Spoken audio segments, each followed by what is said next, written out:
In this question हमें कुछ statements दिए हुए हैं रिगार्डिंग सेल्फ इंडक्टेंस और हमें उसको चेक करना है कौन सा स्टेटमेंट सही है गलत। देखो, first statement, the self inductance of coil is depends on geometry. सबसे पहले सेल्फ इंडक्टेंस का अपन बेसिक फॉर्मूला लिखते हैं जो हमारे पास अवेलेबल है, आपको याद भी होगा। सेल्फ इंडक्टेंस कितना होगा बेटा? L equals to mu naught N square A by L. A is area, L is length of inductor. Okay, हमारे पास अगर एक ये इंडक्टर है तो इस इंडक्टर की लेंथ एल होगी और इसका जो क्रॉस सेक्शन एरिया होगा वो ए होगा। ठीक है, N is total number of turn. N क्या है यहाँ पे? Total number of turns. ठीक है, तो इसके हिसाब से अपन चेक करते हैं कौन सा स्टेटमेंट सही है। पहला, the self inductance of a coil depends on it's geometry. सही है, लेंथ एरिया पे डिपेंड कर रहा है, तो पहला स्टेटमेंट सही है हमारे पास। तो सारे ऑप्शन में से अपन देख सकते हैं फोर्थ ऑप्शन हमारा कैंसिल हो गया। ठीक है, second, self inductance does not depends on the permeability of medium. ये स्टेटमेंट गलत हो गया एक तरह से, क्योंकि mu naught is the permeability of medium, तो ये स्टेटमेंट गलत है सेकंड स्टेटमेंट। तो हमारे पास फर्स्ट ऑप्शन और थर्ड ऑप्शन भी कैंसिल हो गया। करेक्ट आंसर कौन सा हो जाएगा? सेकंड। और चेक करते हैं आगे। Self inductance EMF oppose any change in current in situation. ये सही बात है। सेल्फ इंडक्टेंस क्या करता है? खुद की वजह से, खुद के करंट की वजह से जो चेंजेस हो रहे हैं, खुद के करंट की वजह में जो चेंजेस हो रहे हैं उसकी वजह से जो ईएमएफ इंड्यूस्ड होता है वही सेल्फ इंडक्टेंस का कॉन्सेप्ट है। ये भी सही है हमारे पास। Next, self inductance is electromagnet analog of mass in machines. बिल्कुल सही बात है। जो मास होता है वो भी इनर्शिया को शो करता है, वो चेंजेस को अपोज करता है। सिमिलरली सेल्फ इंडक्टेंस भी चेंजेस को अपोज करता है ना। ये ध्यान रखना, मास का रिलेशन कहाँ से है? यहाँ से इनर्शिया से है। Next point E, work needed to be done against self inductance EMF in establish a current. बिल्कुल सही बात है। जैसे मास के साथ अगर इसका एनालॉग लें, किसी मास को मूव कराने के लिए हमें फोर्स की रिक्वायरमेंट होती है, कुछ एनर्जी कंज्यूम करनी पड़ती है। वैसे ही हमारे पास जब हमें करंट को इंक्रीज या डिक्रीज करना है, अगर हमें इंक्रीज करना है तो उसके अगेंस्ट इंक्रीज करना होता है, तो वो उसके अगेंस्ट वर्क करना होगा सेल्फ इंडक्टेंस के। तो ये ऑप्शन हमारे पास इसमें सही है। ठीक है, और बाकी आंसर्स लगाने के लिए मैंने आपको जुगाड़ बताया, एक एक करके आप ऑप्शंस को एलिमिनेट कर दीजिए।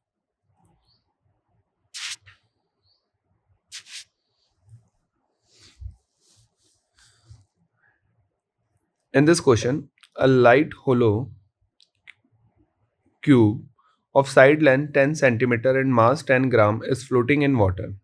It is pushed down and released, execute simple harmonic oscillations with time period of oscillations is y pi 10 to the power minus 2 second, where y is ठीक है, हमें y की वैल्यू बतानी है, acceleration due to gravity 10 use करनी है, water की density हमें कितना यूज करना है? 1000 kg पर मीटर क्यूब हमें यूज करना है। ठीक है, देखो इसको बेस से बनाते हैं, इस क्वेश्चन को एक कॉन्सेप्ट की तरह इसको यूज करते हैं। हमारे पास इनिशियली एक क्यूब है जो फ्लोट कर रहा है। ठीक है,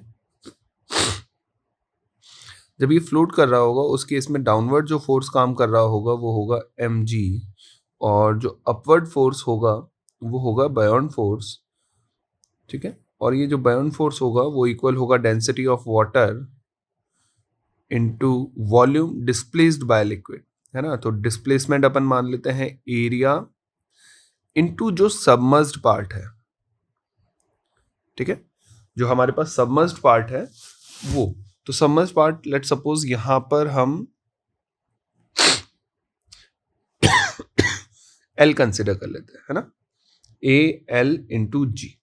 ठीक है, ये इनिशियल कंडीशन है। Let's like behave like a mean position. SHM जब हो रहा होगा तो एक मीन पोजीशन डिफाइन करते हैं। ये मीन पोजीशन हो गया हमारे पास। अब इसको हम स्लाइटली और अंदर की तरफ पुश करते हैं। तो जब हम इसको अंदर की तरफ पुश करेंगे तो हमें पता है कि बायोन फोर्स इंक्रीज होगा, mg तो इंक्रीज होगा नहीं, तो उसको वापस से ऊपर की तरफ फोर्स बढ़ेगा, ये वापस से अपनी मीन पोजीशन की तरफ जाने की कोशिश करेगा। मीन पोजीशन की तरफ जाने की कोशिश करेगा तो यहाँ पे SHM एग्जीक्यूट होगा, ठीक है। अब अपवर्ड फोर्स कितना लग रहा होगा? अपवर्ड फोर्स लगेगा इसका डेंसिटी ऑफ वाटर इंटू जी। मैं अज्यूम करता हूं अब जो डेप्थ है वो है L+X, है ना, एरिया ए ही है, L+X, ये हमारा अपवर्ड फोर्स हो गया, नीचे mg हो गया। अब हम इसका एफ नेट लिखते हैं, तो एफ नेट क्या लिखा जाएगा? एक्स की डायरेक्शन का फोर्स हम पॉजिटिव लेंगे, अगेंस्ट फोर्स को हम नेगेटिव लेंगे, density of water into G into L+X into A. अगर हम ब्रैकेट को ओपन करते हैं तो हमारे पास इक्वेशन आ जाएगा mg minus density of water into area into length into G minus density of water into G into area into X. ये दोनों टर्म्स कैंसिल हो जाएगी कहाँ से? ऊपर वाली इक्वेशन से। मीन पोजीशन पे ये दोनों फोर्सेस कैसे होंगे? बैलेंस होंगे। मीन पोजीशन पे नेट फोर्स 0 होता है ना, तो mg किसके इक्वल होगा? जो ऊपर फोर्स और डाउनवर्ड फोर्स है दोनों इक्वेट होंगे, वो हमने करा। तो यहाँ से एफ नेट मुझे जो मिलेगा वो एफ नेट कितना होगा बेटा? Minus of density of water into area into G into X. हम इसमें मास का डिवाइड लगा देते हैं एक्सेलरेशन के लिए, minus density of water into area into G divided by mass into X. Acceleration is directly proportional to, हमारे पास जो एक्सेलरेशन है वो डायरेक्टली प्रोपोर्शनल आ रहा है किसके? एक्स के। तो यानी ये SHM करेगा और ये टर्म किसकी तरह बिहेव कर रही होगी यहाँ पर? ओमेगा स्क्वायर का, ठीक है। तो अब हम टाइम पीरियड लिखते हैं, टाइम पीरियड होता है 2π/ओमेगा। जब हम वैल्यूज पुट करेंगे तो 2π करेंगे तो हमारे पास फंक्शन बनेगा m rho into area into जी, है ना। ये एक सरफेस का एरिया, एक फेस का एरिया है एरिया। अब हम इसे सिंप्लीफाई करते हैं तो हमारे पास क्या टर्म आ जाएगी बेटा? मास जो हमें दे रखा है वो यूज करते हैं अपन, 2π mass is 10 gram, 10 into 10⁻³ density of water is 1000, area is side square, तो 10 इंटू 10 इट्स 100 सेंटीमीटर स्क्वायर को मीटर स्क्वायर में कन्वर्ट करेंगे 10⁻⁻4, है ना। और जी को हमें कितना दे रखा है अकॉर्डिंग टू क्वेश्चन? 10, है ना। हमें जी को कितना यूज करना है? 10 यूज करना है, ठीक। तो ये आ गया 10। अब हम कैंसिल करें तो यहाँ से हमारे पास टर्म्स बच रही है t equals to 2π root 10 get cancel out, ये -3, ये -4, -1 रहेगा एक, ये -1 भी इससे कैंसिल होगा, ये आ जाएगा 1/10⁴, ऊपर ले जाएंगे 10⁻⁻4, बाहर आएगा t equals to 2π root 10⁻⁻2 second. जब हम हमारे क्वेश्चन से इसे कंपेयर करेंगे तो y की वैल्यू कितनी आ रही है बेटा? 2। ये जो y है इसकी वैल्यू हमें कितनी गेन हो रही है? 2। तो करेक्ट ऑप्शन कौन सा होगा? First option.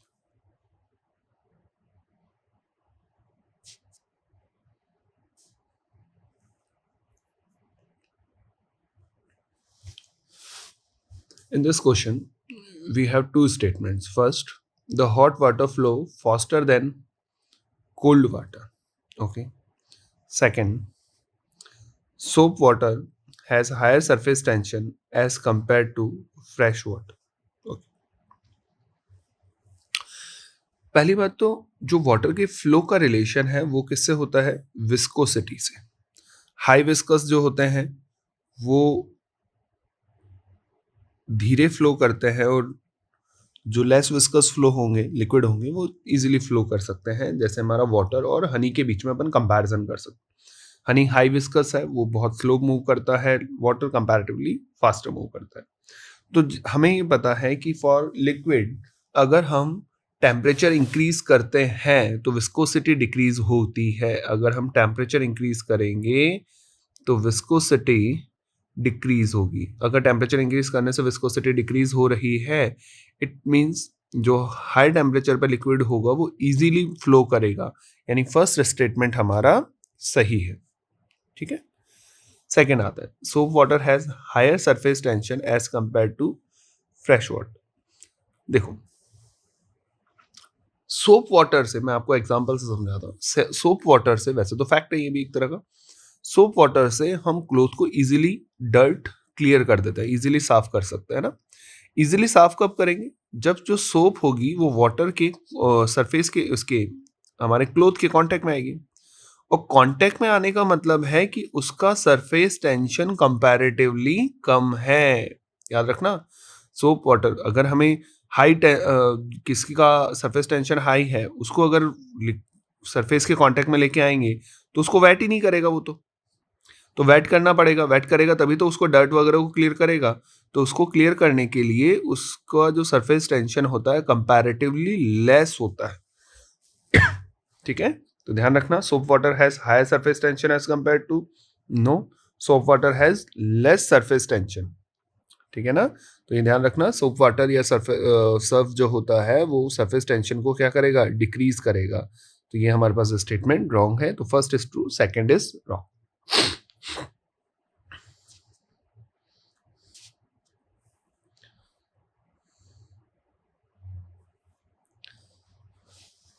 A subatomic particle of mass 10 to the power minus 30 kg is moving with a velocity under the matter wave consideration. The particle will behave closely like okay. First of all we should calculate its wavelength, और हमें wavelength के basis पे हम compare करेंगे कि इनमें से कौन सा ऑप्शन के नियर बाय वो आ रहा है। तो हम कैलकुलेट करते हैं लैम्डा। मैटर वेव क्या होता है? H upon P. तो lambda equals to H upon mass into velocity. हम डाटा पुट करते हैं लैम्डा, एच की value 6.63 into 10 to the power minus 34, mass is 10 to the power minus 30 kg into 2.21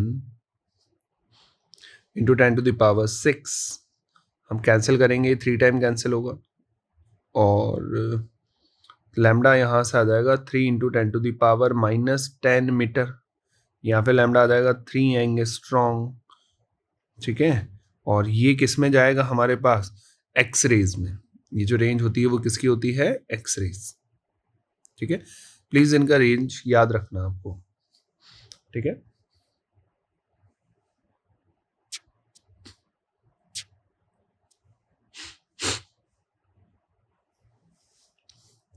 next, a spherical surface of radius of curvature r separate air from glass,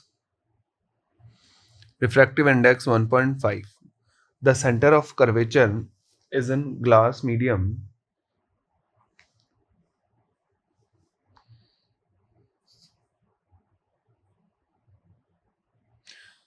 हमारे पास एक radius है, surface है जो separate कर रही है glass को air से, है ना। रिफ्रैक्टिव इंडेक्स ग्लास का देखा, the centre of curvature in the glass medium. So it's like that. हम डायग्राम अगर यहाँ पे फॉर्म करें, ये कुछ इस तरह का है, ये ग्लास है और ये एयर है। ठीक है, रेडियस ऑफ कर्वेचर आर देखा, a point object O placed in air on optical axis of the surface, so its real image is formed at I inside the glass. The line OI intersect the spherical surface at point P. Okay, look, this is optical axis, this is point P. यहाँ पर हमारे पास object है, यहाँ पर हमारे पास image है, and according to question this distance and this distance are equal. ये रहा, PO equals to PI, दोनों की डिस्टेंस सेम है। ठीक है, तो अब हमारे पास ये μ1 हो जाएगा जो 1 होगा, ये μ2 हो जाएगा जो अकॉर्डिंग टू क्वेश्चन 1.5 है।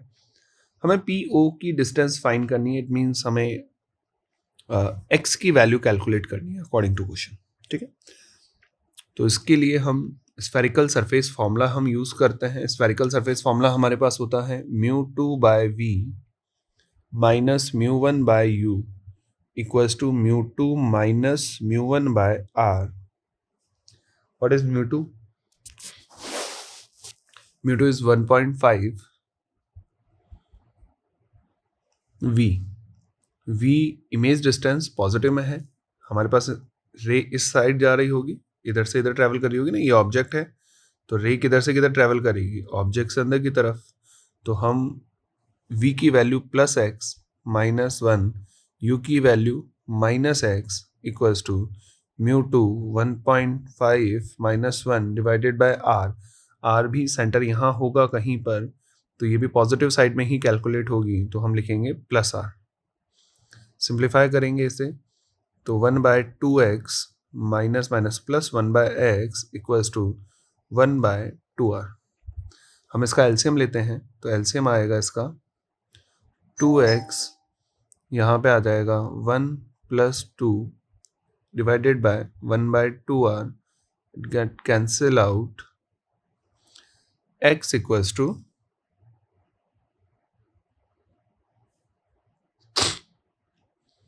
हमारे पास एलसीएम आता है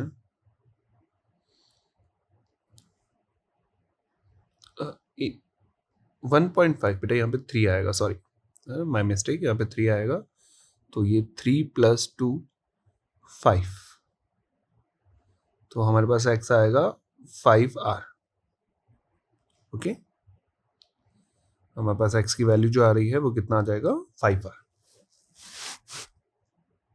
इसमें एक चीज जो याद रखनी है, जिधर से रे आता है वो mu1 है और जिधर रे जा रहा है वो mu2 है। mu1 mu2 का डिसीजन सरफेस से करना, सरफेस को क्रॉस किधर से किधर हो रहा है।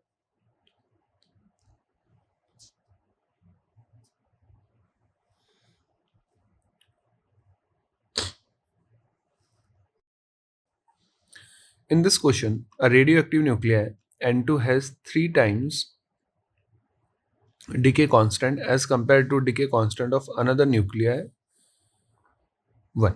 Okay, we have two different nuclei N1 and N2. N1 has decay constant lambda and N2 has decay constant 3 lambda.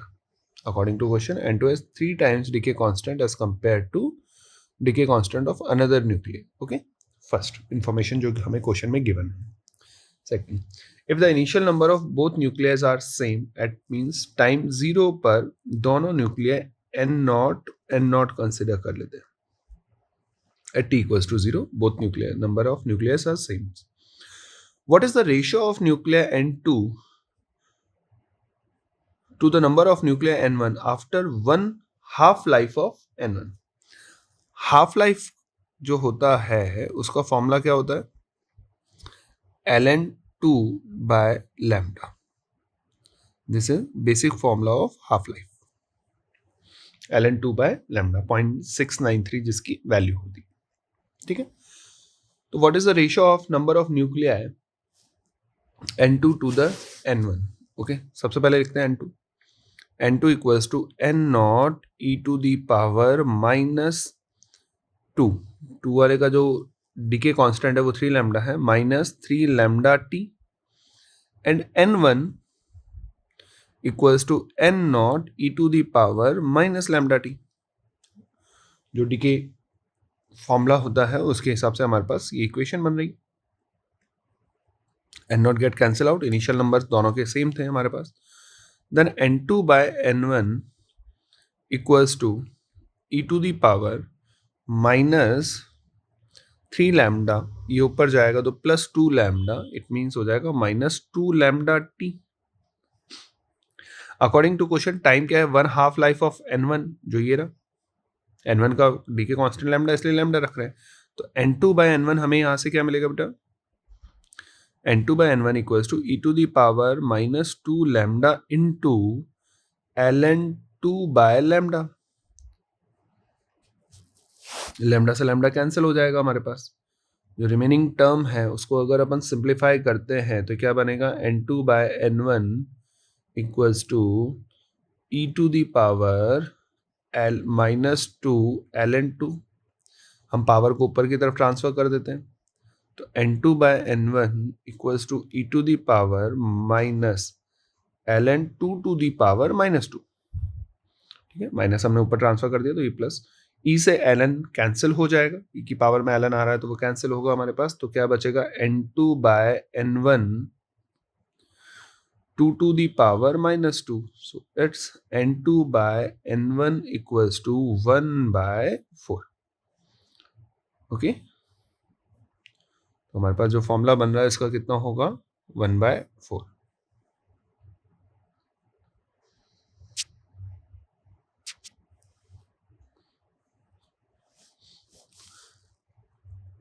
Identify the valid statement relevant to the given circuit at an instant when the key are closed. Keys just close, it means time t equals to 0. जो हमें question में बात करनी है वो कौन से time पे करना है, टाइम t इक्वल्स टू 0 के ऊपर बात करनी है, ठीक है. So first statement, there is will be no current through the resistor R. देखिए, जब टाइम 0 पे हम बात करते हैं तो टाइम 0 पे इनिशियली कैपेसिटर पूरी तरह से डिस्चार्ज होगा. जब कैपेसिटर डिस्चार्ज होगा तो it will behave like a simple wire, है ना. At t equals to 0 capacitor behave like a simple wire, so it means current तो फ्लो होगा, है ना. तो फर्स्ट स्टेटमेंट हो गया wrong. Second, there will be maximum current in the connecting wire. Yes, it's true. हमें पता है चार्जिंग की जो इक्वेशन होती है वो क्या होता है, Q equals to Q naught 1 minus e to the power minus t by R C. और जब हम इसको डिफ्रेंशिएट करेंगे तो करंट मिलेगा I equals to I naught e to the power minus t by R C. It's a decay equation, यानी time के साथ इसमें क्या होगा, डीके होगा. और ये जो इक्वेशन होती है ग्रोथ इक्वेशन होती है. तो यानी टाइम 0 पर जो करंट होता है वो क्या होता है, मैक्सिमम होता है. तो हमारे पास करंट मैक्सिमम होगा. सेकेंड स्टेटमेंट सही है. Third, potential difference across the capacitor plate A B is minimum. देखो, कैपेसिटर के अक्रॉस क्या होता है, जो पोटेंशियल होता है वो क्या लिखा जाएगा, Q बाय सी. हमें पता है टाइम 0 पर कैपेसिटर डिस्चार्ज है, इट मीन्स ये 0 है तो पोटेंशियल भी क्या होगा, मिनिमम होगा, 0 होगा. ये भी सही है. Charge on capacitor plate is minimum, ये भी सही. टाइम 0 पर वो चार्ज होना स्टार्ट करेगा तो चार्ज भी मिनिमम होगा. तो हमारे पास बी सी डी तीनों स्टेटमेंट्स हमारे पास करेक्ट है, ठीक है. ये याद रखना बेटा, ये जो इक्वेशन है ये ग्रोथ की इक्वेशन है, ठीक है. और इस फॉर्म में अगर इक्वेशन लिखा जाता है तो डीके की इक्वेशन होती है.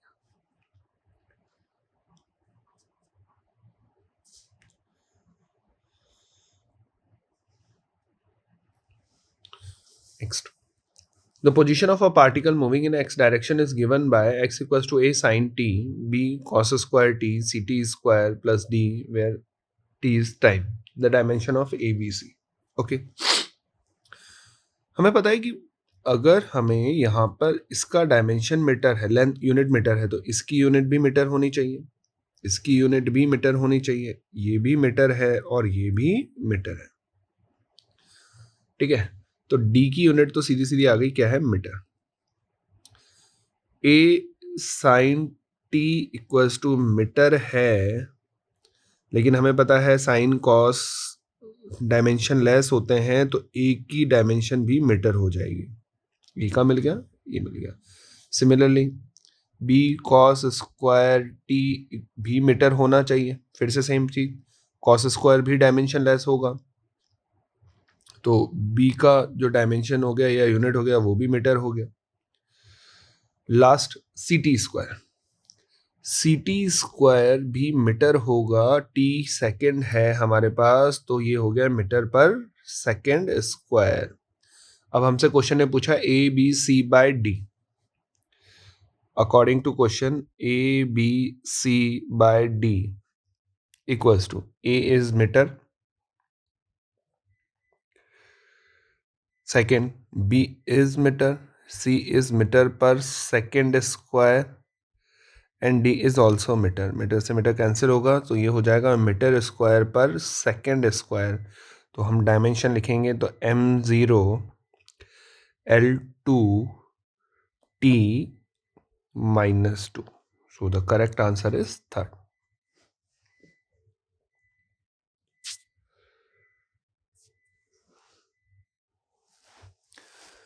इन दिस क्वेश्चन हमारे पास दो लिस्ट हैं और हमें चेक करना है कौन सा सही है कौन सा गलत है. करेक्ट मैच द कॉलम करना है. ठीक है. पहला,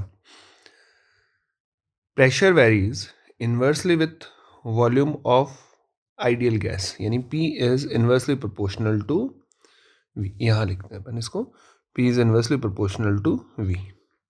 P is inversely proportional to V हमारे पास किस में होता है, यानी PV equals to constant. PV equals to constant हमारे पास किस में आ जाएगा बेटा, आइसोथर्मल प्रोसेस में. यानी फर्स्ट वाले का ऑप्शन जो मैच होना है वो थर्ड ऑप्शन मैच होना है ना. तो फर्स्ट कैंसिल, ये कैंसिल, तो ए का रिलेशन बन रहा है थर्ड से. Next, heat absorb goes partially increase in internal energy and partially work, है ना. कुछ हिस्सा वर्क में जा रहा है, कुछ हिस्सा इंटरनल एनर्जी में जा रहा है. तो पहला प्रोसेस एडियाबैटिक. एडियाबैटिक प्रोसेस में हीट को एब्जॉर्ब ही नहीं करता तो वो तो आउट हो गया. दूसरा isochoric. Isochoric means constant volume. Constant volume में वर्क डन जीरो होता है, वो भी गया. आइसोथर्मल में change in internal energy zero होगा, वो भी गया. कौन सा रह गया, फोर्थ, आइसोबैरिक. तो ये किस में पॉसिबल है हमारे पास, आइसोबैरिक यानी फोर्थ वाले प्रोसेस के अंदर पॉसिबल है हमारे पास. ठीक है. तो जैसे हमने फोर्थ लगाया हमारा सेकंड ऑप्शन भी कैंसिल हो गया. हमारे पास आंसर तो वैसे ही आ गया, बट फिर भी चेक करते आगे. Heat is neither absorb not released, ये किस में होता है, एडियाबैटिक प्रोसेस के अंदर होता है आपके पास. Last, no work is done on the gas, ये कौन से में होगा, आइसोकोरिक प्रोसेस में होगा. तो ये हमारे पास ऑप्शन होंगे जिसको अपन मैच करेंगे. तो हमारे पास एक ऑप्शन बचता है, कौन सा, fourth option.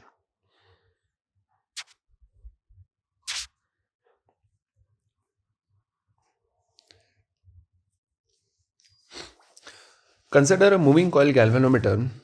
The torsional constant in moving coil galvanometer has dimension. Increase the current sensitivity may not necessarily increase the voltage. Okay. If we increase the number of turns. Okay. सबसे पहले हमें current sensitivity, voltage sensitivity, इनके फॉर्मूले देखते हैं क्या होता है. तो हमारे पास जो बेसिक फॉर्मूला है हमें पता है. सबसे पहले टॉर्शनल कांस्टेंट. तो टॉर्शनल कांस्टेंट क्या होता है बेटा, स्प्रिंग के लिए हम एक कांस्टेंट लिखते हैं सी थीटा, जिसे कहा, सी को क्या कहा जाता है, टॉर्शनल कांस्टेंट. ठीक है ना. Torque equals to C theta. तो हमें पता है टॉर्क की डायमेंशन क्या होती है, m1 L2 T minus 2. C, theta is angle, तो थीटा की जो डायमेंशन होगा वो m0 L0 T0 होता है. तो यहाँ से सी का जो डायमेंशन आएगा वो कितना आएगा, m1 L2 T minus 2. यानी इसके हिसाब से अगर अपन देखेंगे तो हमारे पास जो हमारा फर्स्ट ऑप्शन है वो करेक्ट है ना. तो फर्स्ट ऑप्शन हमारा करेक्ट है. The torsional constant in moving coil galvanometer में जो होता है उसका डायमेंशन ये होगा. Second, increase in current sensitivity में not necessary to increase in voltage sensitivity. पहले करंट सेंसिटिविटी और वोल्टेज सेंसिटिविटी लिखते हैं. हमें पता था सी थीटा इक्वल्स टू होगा NIAB. यहाँ से theta upon I, angle, deflection पर यूनिट करंट NIAB/C, इसे हम कहते हैं करंट सेंसिटिविटी. और वोल्टेज सेंसिटिविटी होता है theta by V. V equals to IR से जब अपन लिखते हैं थीटा बाय IR, तो वोल्टेज सेंसिटिविटी आएगा हमारे पास current sensitivity divided by resistance, या फिर NAB/RC. ठीक है. तो अब हम चेक करते हैं. इंक्रीजिंग द करंट सेंसिटिविटी में not necessary to increase voltage sensitivity. अगर हम करंट सेंसिटिविटी को इंक्रीज करेंगे तो क्या वोल्टेज सेंसिटिविटी इंक्रीज नहीं होगा, है ना. वोल्टेज सेंसिटिविटी सिर्फ और सिर्फ करंट सेंसिटिविटी पे डिपेंड नहीं करता है, ये रेजिस्टेंस पे भी डिपेंड करता है. ठीक है. आपने जो करंट सेंसिटिविटी है वो कहीं पर भी रेजिस्टेंस से कोई लेना देना नहीं। तो अगर हम रेजिस्टेंस को भी साथ में चेंज कर दें तो may be voltage sensitivity change ना हो, पॉसिबिलिटी है। और इसने मे वर्ड यूज़ करा है, अगर यहाँ पे मस्ट कर देता तो ये स्टेटमेंट गलत हो जाता, बट मे वर्ड यूज़ करा है इसलिए ये स्टेटमेंट सही हो सकता है। तो ये भी सही है हमारे पास, पॉसिबल है सर। आप रेजिस्टेंस को बदल दो, करंट सेंसिटिविटी बदल दो, दोनों का रेशियो सेम रख लो तो पॉसिबल है कि चेंज ना हो। Third, if increase the number of turns to its double then the voltage sensitivity double. अगर हम नंबर ऑफ टर्न्स को डबल करेंगे तो क्या वोल्टेज सेंसिटिविटी भी डबल हो जाएगा? नहीं। इसका रीजन सुनो, यहां से देखने से ऐसा लगता है sir voltage sensitivity is directly proportional to number of turns, तो अगर सर इसको डबल करा तो ये भी डबल हो जाना चाहिए ना सर। बट प्रॉब्लम यह है कि जब आप नंबर ऑफ टर्न्स बढ़ाते हो तो आप लेंथ बढ़ाओगे, और लेंथ बढ़ाएंगे तो हमारा रेजिस्टेंस भी इंक्रीज होगा। What it? तो उस केस में हमारे पास जो रेजिस्टेंस है वो भी चेंज होगा, तो रेजिस्टेंस भी n टाइम्स हो जाएगा, और बेसिकली जो नंबर ऑफ टर्न्स बढ़ाएंगे और रेडियस रेजिस्टेंस भी n टाइम हो जाएगा, है ना, वो भी डबल हो जाता है।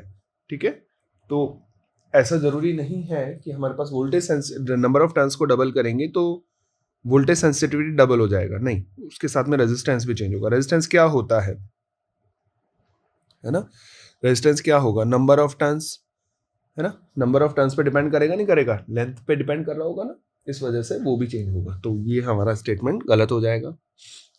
Third, fourth, moving coil galvanometer can be converted into ammeter by introducing a shunt resistance of large value parallel to the galvanometer. हम गैल्वेनोमीटर को एमीटर में कन्वर्ट करते हैं, उसके लिए शंट रेजिस्टेंस यूज करते हैं, बट नॉट लार्ज वैल्यू, है ना, स्मॉल वैल्यू का होता है, इसलिए ये गलत है। Fourth, current sensitivity of a moving coil galvanometer depends inversely on number of turns, गलत है। करंट सेंसिटिविटी जो होता है वो डायरेक्टली डिपेंड करता है नंबर ऑफ टर्न्स पे, तो ये भी गलत है। तो सिर्फ फर्स्ट और सेकंड पॉइंट हमारे पास करेक्ट है, बाकी सारे ऑप्शंस इसमें रॉन्ग है।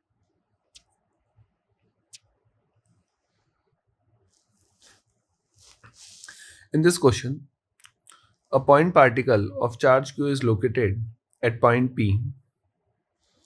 पॉइंट P पर हमारे पास एक चार्ज लोकेट है जिसको Q कहते हैं।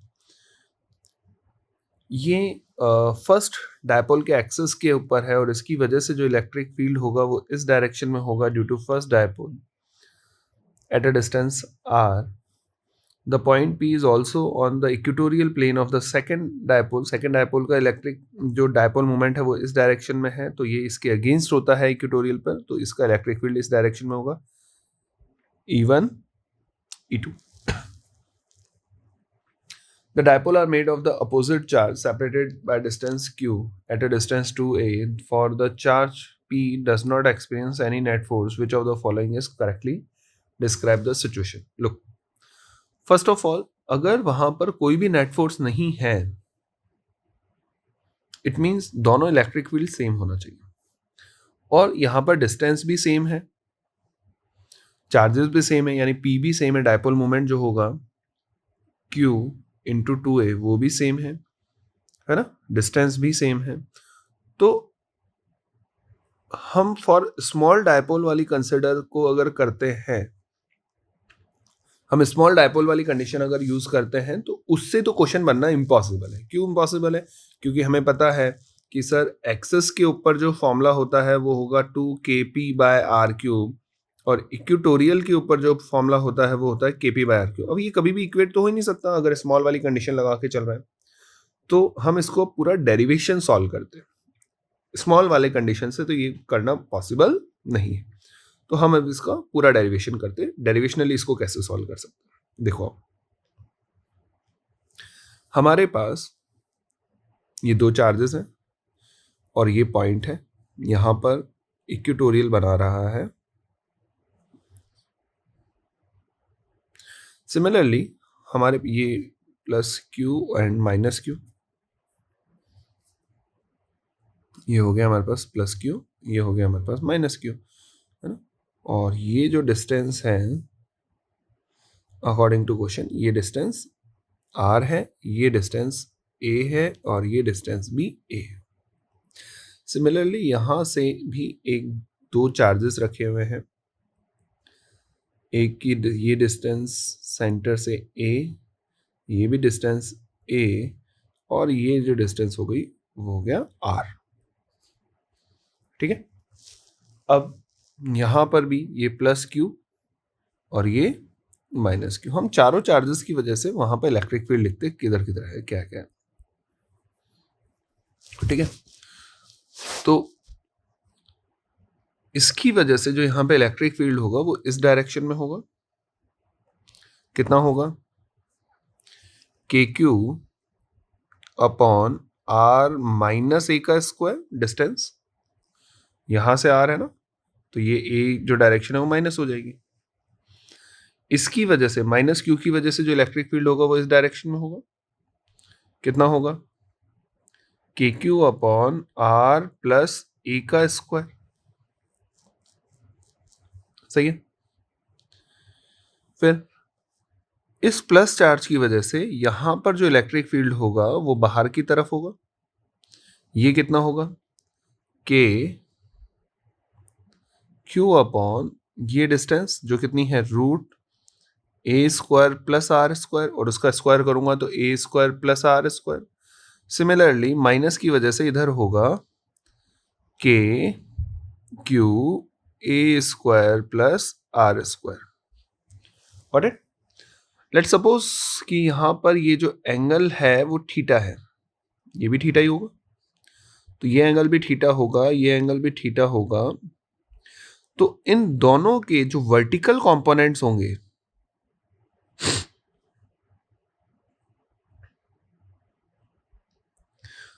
इसके और इसके जो दोनों वर्टिकल कंपोनेंट्स होंगे वो एक दूसरे को क्या कर देंगे, कैंसिल कर देंगे, है ना, और जो हॉरिजॉन्टल कंपोनेंट्स है वो ऐड हो जाएंगे। मैं इसमें पूरा लिख नहीं रहा हूं, इसका वर्टिकल कंपोनेंट कैंसिल हो जाएगा साइन वाला और हॉरिजॉन्टल ऐड हो जाएगा, तो इधर का इलेक्ट्रिक फील्ड और इधर का इलेक्ट्रिक फील्ड इक्वल होना चाहिए।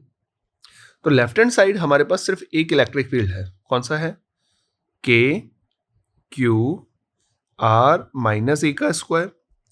राइट हैंड साइड हमारे पास तीन इलेक्ट्रिक फील्ड है, पहला है K Q A square plus are square cos theta plus K Q A square plus are square cos theta plus जो माइनस चार्ज की वजह से था के क्यू आर प्लस ए का होल स्क्वायर। ठीक है, वर्टिकल्स कोऑर्डिनेट्स कैंसिल हो गए हैं इन दोनों के, इसलिए मैं उन्हें नहीं लिख रहा हूं, ध्यान रखना ये और ये वर्टिकल कैंसिल हो गए।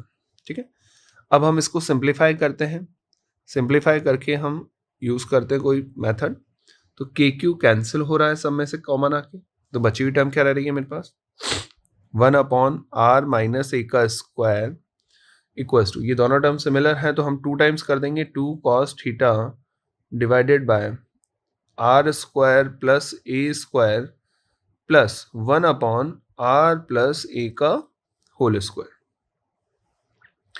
हम जो ट्रायंगल है इस ट्रायंगल से cos थीटा की वैल्यू लिख सकते हैं, तो cos थीटा क्या बनेगा, base upon hypo, base is a and hypo is root A square plus are square. तो हम यहाँ पे इसको यूज करते हैं, तो 1 अपॉन आर माइनस ए का square 2 A R square plus A square की पावर 3/2, ये पावर हाफ और 1 दोनों मिलके, प्लस 1 अपॉन आर प्लस ए का होल स्क्वायर। ठीक है, तो हमारे पास ये टर्म कुछ जनरेट होती है। सिंप्लीफाई करने के लिए हम और इसको आगे सॉल्व करते हैं।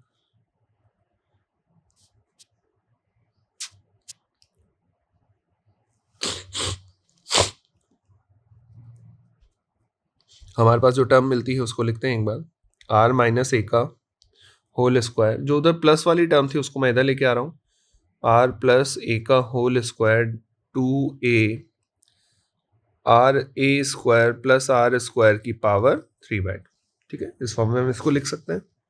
सिंप्लीफाई करते, इसका एलसीएम लेंगे लेफ्ट हैंड साइड का, तो हमारे पास एलसीएम कितना आ जाएगा, अपॉन आर माइनस ए का स्क्वायर आर प्लस ए का स्क्वायर, यहाँ पे आ जाएगा आर प्लस ए का whole square minus R minus A का whole square equals to 2a square plus are square की पावर 3/2। ब्रैकेट ओपन करते, तो R square plus A square plus 2ra minus R square minus A square minus minus plus 4ra divided by upon वाली term में हम identity apply करेंगे तो ये हो जाएगा आर स्क्वायर माइनस ए स्क्वायर का स्क्वायर, है ना, A plus B A minus b की आइडेंटिटी हमने अप्लाई करा, 2a square plus are square की पावर 3/2, टर्म्स कैंसिल होंगी यहाँ पे, तो मेरे पास रह रहा है 4ra upon R square minus ए स्क्वायर का square equals to 2a square plus are square की पावर 3/2। ठीक है, हमें जो वैल्यू कैलकुलेट करनी थी वो वैल्यू थी a/r की, है ना, जो हमारे ऑप्शन में वैल्यू दे रखी है a/r की टर्म। ओके, यहां से ये a और ये 2 टाइम कैंसिल होगा, तो हमारे पास रिमेनिंग टर्म रह जाएगी 2r आर स्क्वायर माइनस ए स्क्वायर का square equals to 1 upon R square plus A square की पावर 3/2। ये हमारे पास टर्म रह रही है। ठीक, अब हम इसको और थोड़ा सा सिंप्लीफाई करें।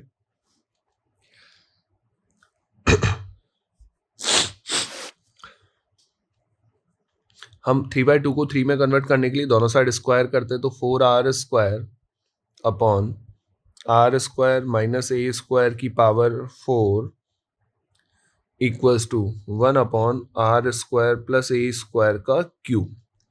क्रॉस मल्टीप्लाई करते हैं, 4r square are square plus A square की power 3 equals to R square minus A square to the power 4। और सिंप्लीफाई करते हैं,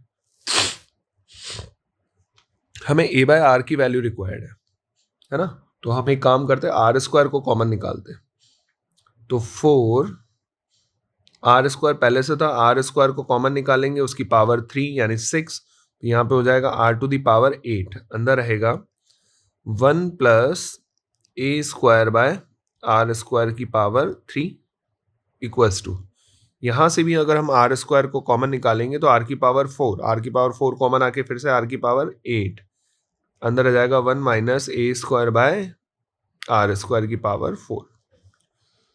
जो टर्म हमारे पास बच रही है आर की पावर 8 दोनों साइड कैंसिल होगा, 4 1 plus A square by are square की power 3 equals to 1 minus A square by are square की power 4।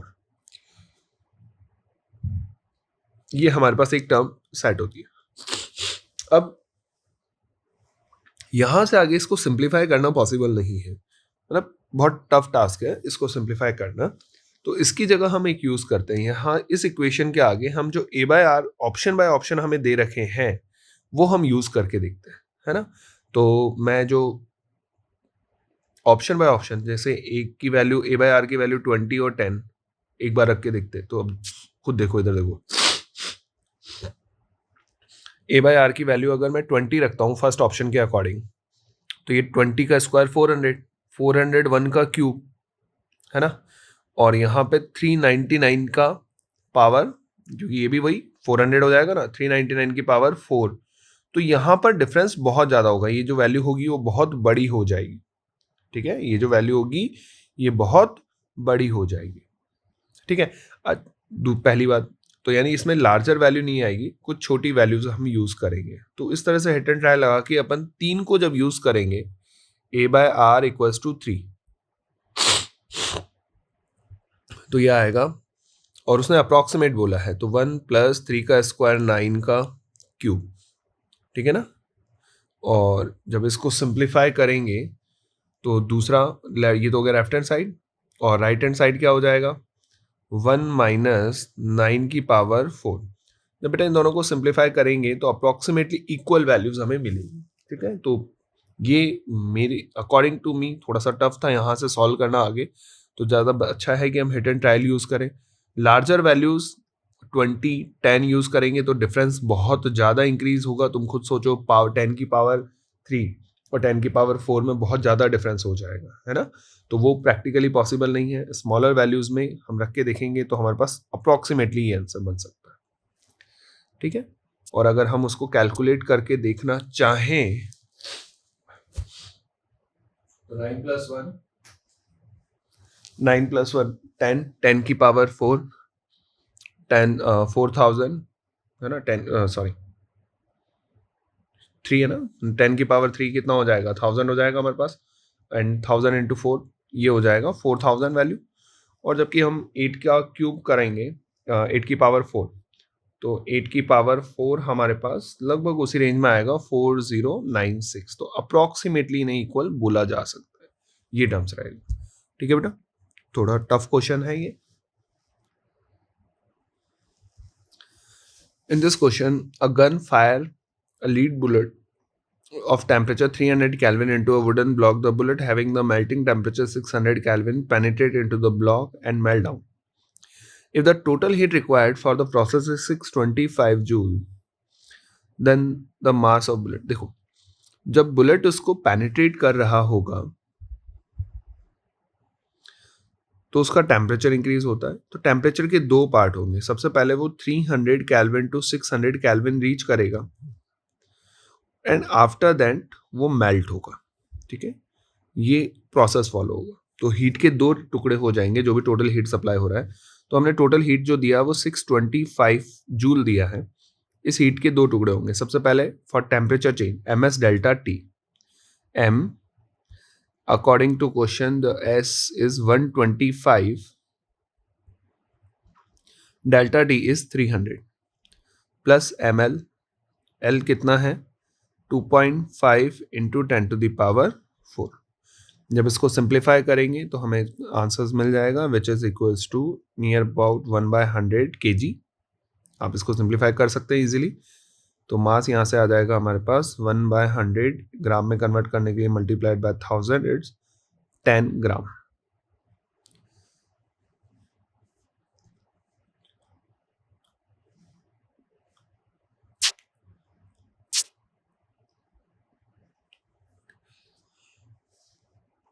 Next, what is the lateral shift of a ray refracted through a parallel sided glass slab of thickness h in term of angle of incidence I and angle of refraction r if the glass slab is placed in a medium? देखो,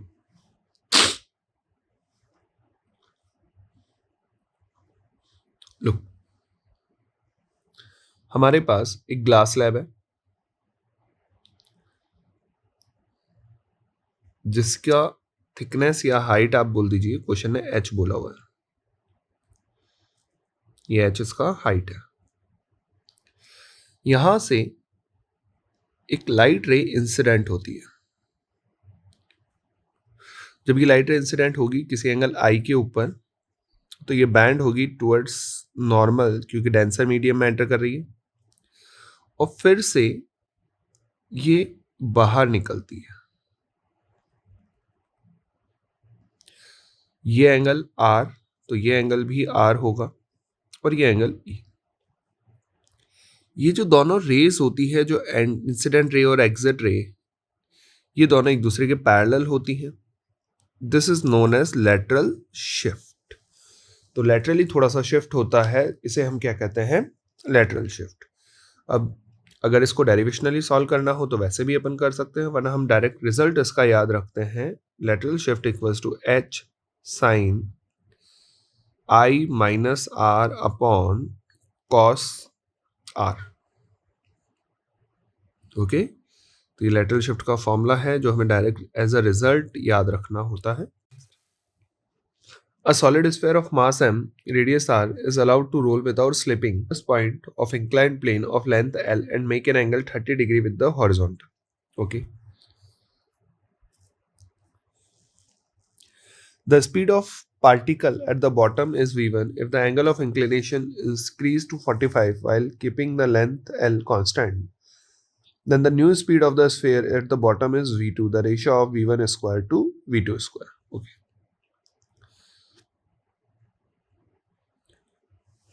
question ये है कि हमारे पास एक sphere है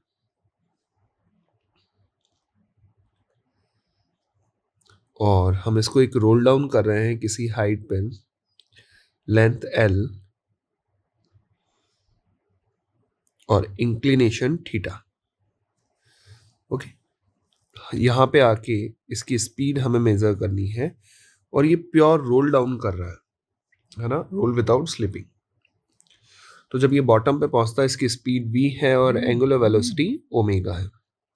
by conservation of energy, initially इसके पास height है तो किसी हाइट h के ऊपर अवेलेबल है ना. इस ट्रायंगल को अगर अपन लिखेंगे तो साइन थीटा कितना होगा, h by l. So h equals to l sine theta. हमारे पास दोनों केस में l कांस्टेंट है तो हम l के फॉर्म में बात करेंगे. ठीक है. Now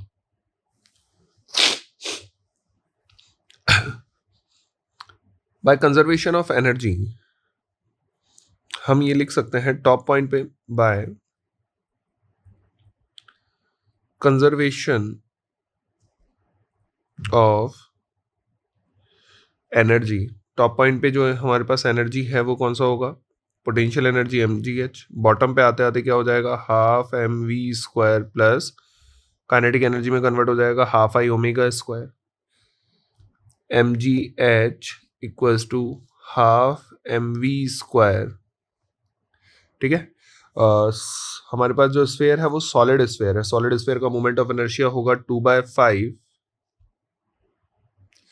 mr square into omega square is v square by are square. Without slip move कर रहा है तो m get cancel out, r square भी कैंसिल हो जाएगा, 2 भी कैंसिल हो रहा है.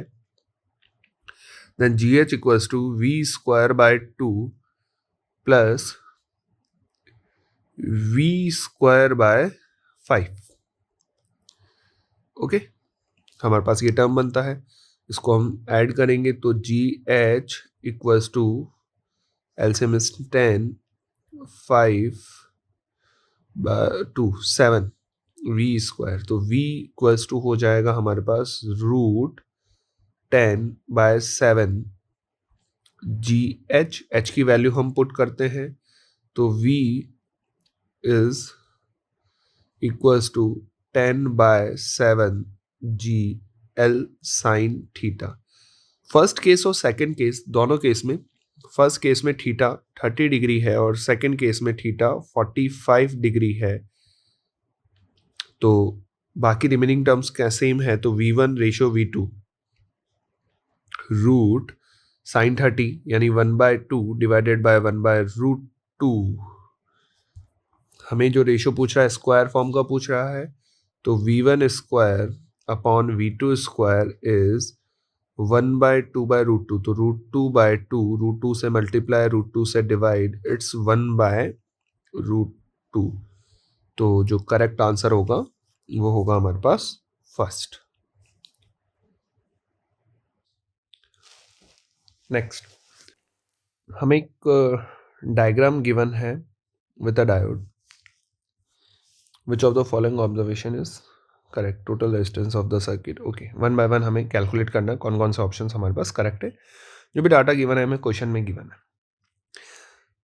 फर्स्ट, एमीटर करंट हमें बताना है. एमीटर करंट हमें बताना है सबसे पहले. ये जो डायोड है ये कौन से कंडीशन में है बेटा, फॉरवर्ड बायस के अंदर है ना.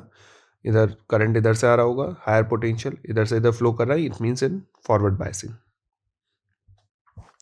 तो फॉरवर्ड बायसिंग के केस में है तो हमें पता है ये दोनों वायर, इसको एक सिंपल वायर से कन्वर्ट कर देंगे. सिंपल वायर से कन्वर्ट करने के बाद 4 और 4 का रिजल्ट कितना होगा 2, और 2 4 के साथ कितना होगा, जो टोटल रेजिस्टेंस होगा वो कुछ ऐसा बिहेव कर रहा होगा. नाउ जो नया सर्किट हमारे पास बन रहा है 4 ओम 4 ओम 4 ओम 6 वोल्ट. ओके, तो ये दोनों पैरेलल में है तो इनका रिजल्टेंट 2 होगा, 2 और 4 6. Then current is 6/6 equals to 1 ampere. The first statement is correct. Second, potential difference across AB is 4 volt. This is A, this is B. तो यहाँ से हमारे पास 1 एम्पियर करंट आ रहा है, यहाँ पे हाफ और यहाँ पे हाफ ट्रैवल करेगा क्योंकि दोनों साइड रेजिस्टेंस सेम है. तो ये जो पोटेंशियल होगा V equals to I R 1/2 into 4 यानी 2 वोल्ट जो होगा. तो हमारे पास सेकंड जो पॉइंट है, सॉरी थर्ड पॉइंट जो है वो गलत है ना. फर्स्ट पॉइंट, एक मिनट, शायद फर्स्ट पॉइंट रह गया अपना. Total resistance of the circuit वो भी 6 है, ये भी सही है हमारे पास. Fourth, potential difference across C D, this is point C and D. Potential difference across C D is, अगर इसको सॉल्व करें तो V equals to I R. V हमें कैलकुलेट करना है, I कितना हो गया 1 और ये कितना है गया, तो ये हो जाएगा 4 वोल्ट. तो ये भी सही है. Total resistance of circuit is 8 ओम, ये गलत हो जाएगा. तो हमारे पास फर्स्ट, सेकेंड और फोर्थ ऑप्शन करेक्ट है, तो option 1 is correct.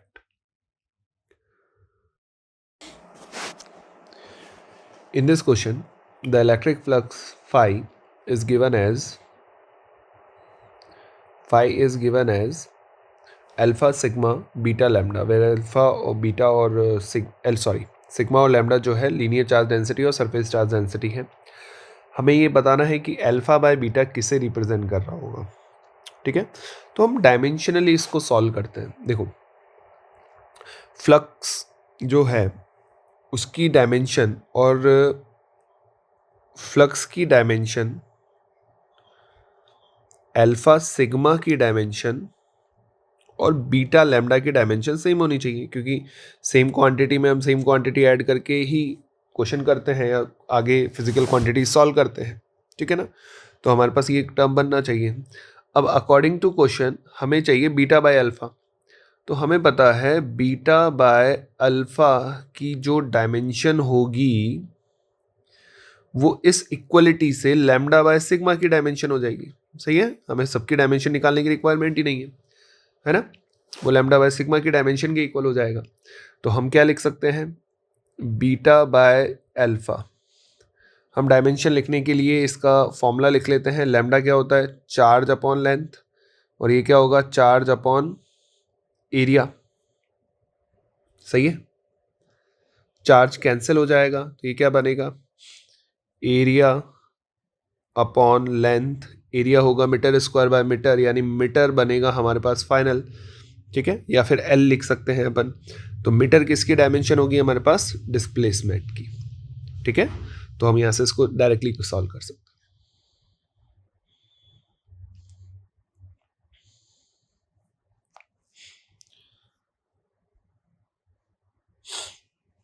Next, given a thin convex lens kept in a liquid of refractive index. Liquid का जो रिफ्रैक्टिव इंडेक्स है वो μ1 है और कॉन्वेक्स लेंस का जो रिफ्रैक्टिव इंडेक्स है वो μ2 है. ठीक है, तो ये पूरी तरह से एक लिक्विड में डूबा हुआ है.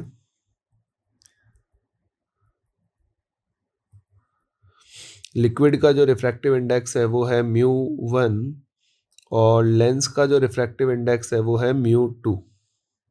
ठीक है, having the radius of curvature, एक की रेडियस r1 है और सेकंड की रेडियस r2 है. It's second surface is polished. इसके सेकंड सरफेस को हम पॉलिश कर देते हैं. Where should an object is placed on optical axis so the real and inverted image is formed on at same place. उसी place पे बनना चाहिए. तो सबसे पहले हमें ये पता है कि जब हम इसको पॉलिश कर देते हैं तो it will behave like an mirror. तो सबसे पहले हम उस मिरर की फोकल लेंथ कैलकुलेट करेंगे और मिरर की फोकल लेंथ कैलकुलेट हो जाएगा तो हमारे पास इजीली क्वेश्चन सॉल्व हो जाएगा. तो इसको सॉल्व करने के लिए हम पावर के कॉन्सेप्ट को यूज करते हैं कि टोटल पावर जो होगी वो होगी 2 टाइम ऑफ लेंस का यूज 2 बार हो रहा है प्लस 1 बार जो बैक मिरर है उसका. मिरर की जो फोकल लेंथ है वो क्या होती है, मिरर की जो पावर होती है वो होती है -1/f और लेंस की जो पावर होती है वो होती है 1/f, है ना. तो हम क्या लिखेंगे, 2 time of focal length of lens plus -1 upon focal length of mirror और इक्वलेंट ये किसकी तरह बिहेव करता है? फाइनली ये बिहेव करेगा एक मिरर की तरह, है ना? जो फाइनली ये बिहेव करता है वो किसकी तरह बिहेव करता है बेटा? एक मिरर की तरह बिहेव करता है, तो इसको -1/f इक्वलेंट कर सकते हैं, क्योंकि फाइनली इसमें रिफ्लेक्शन ही होना है।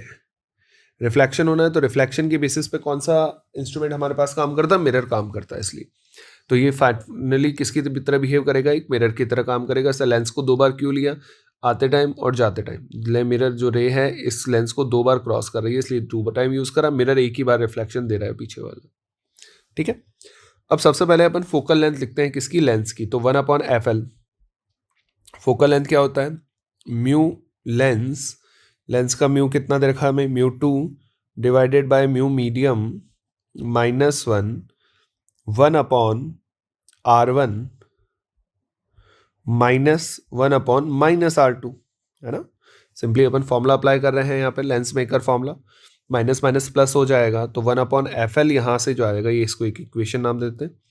1/FL जो यहाँ से हमें मिल रहा है, it is μ2 bye μ1 -1 1/R1 + 1/R2। ये हमारे पास फंक्शन बन रहा है, ठीक है। और फोकल लेंथ ऑफ मिरर, है ना?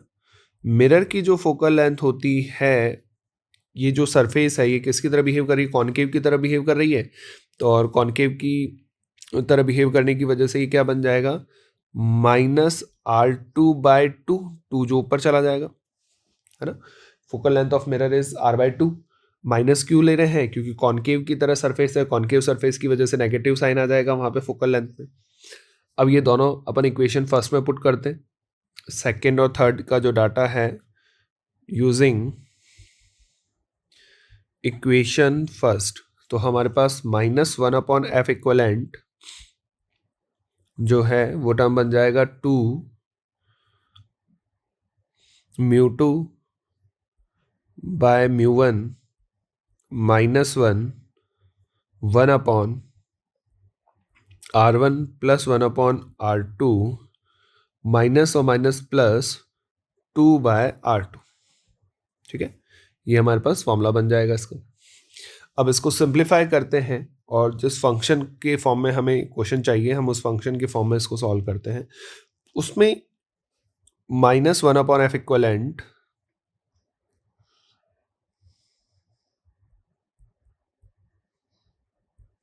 इक्वल हो जाएगा, यहाँ पे अगर इसको अपन सिंप्लीफाई करेंगे, 2 μ2 - μ1/μ1,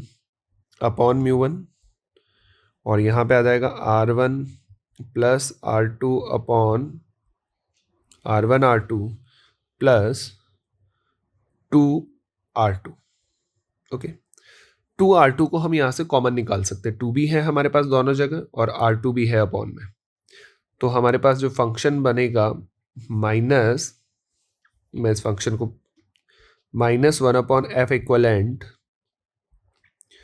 2/R2 कॉमन होगा, अंदर की तरफ हमारे पास रहेगा μ2 - μ1 R1 + R2 divided bye μ1 R1 + 1, क्योंकि 2/R2 को हमने कॉमन निकाल लिया।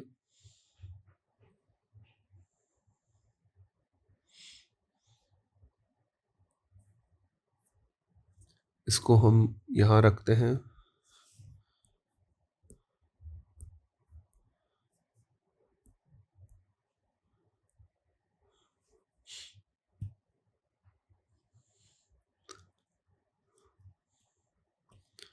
है ना?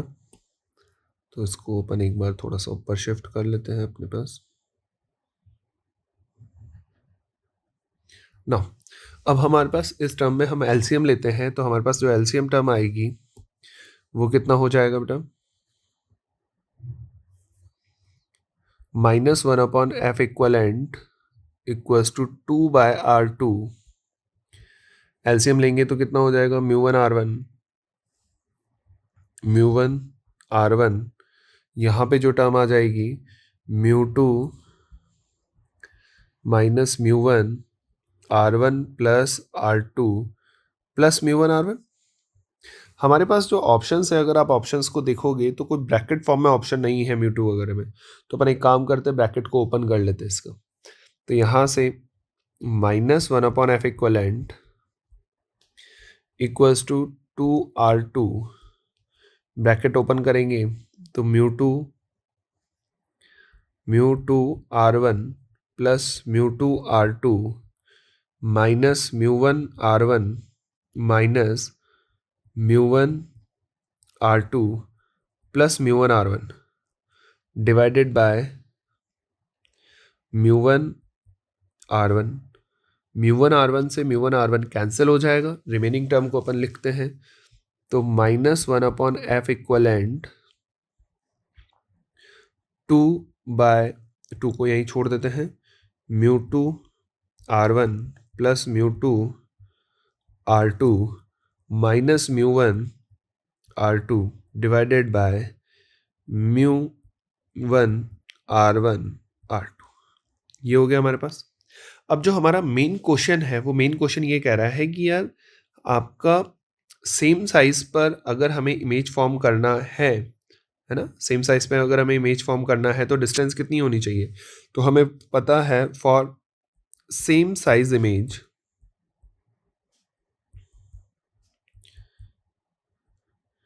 अभी हमें पता है कि जो फोकल लेंथ होना चाहिए, जो u होना चाहिए, वो 2f होना चाहिए। 2f इक्वलेंट लिख लें, तो f इक्वलेंट की वैल्यू हम यहाँ से पुट कर लेते हैं। तो 2f इक्वलेंट अगर इसको क्रॉस मल्टीप्लाई करेंगे तो हमारे पास क्या बन जाएगा, u की value mu r1 r2 divided by mu r1, है ना, क्या बन जाएगा हमारे पास, इन दोनों से हम म्यू2 को कॉमन निकाल लेते हैं, तो म्यू2 कॉमन आने पे क्या बन जाएगा, r1 plus r2 minus mu r1। ये फंक्शन बन जाएगा। कई बच्चों के दिमाग में आएगा, सर ये नेगेटिव साइन आपने छोड़ क्यों दिया। बेटा छोड़ा नहीं है, नेगेटिव साइन हमें ये पता करने के लिए होता है कि कॉनकेव बनेगा या कॉन्वेक्स बनेगा, बट यहाँ पे तो सीधे सीधा क्वेश्चन ने पूछा है कि सेम साइज इमेज बनानी है। तो सेम साइज इमेज बनाने के लिए हमारे पास क्या कंडीशन थी, यू को हम किसके इक्वल रख लेंगे, 2f इक्वलेंट के। तो मैं इसका सिर्फ मैग्नीट्यूड यहाँ पे डायरेक्टली यूज कर रहा हूँ, ठीक है ना। तो इसका आंसर क्या बनेगा हमारे पास, सेकेंड आंसर सॉल्व हो जाएगा। थोड़ा कैलकुलेटिव क्वेश्चन है, बट ये क्वेश्चन 2 बार आ गया है हमारे सामने अभी भी में, तो प्लीज इसको अच्छे से सॉल्व करें।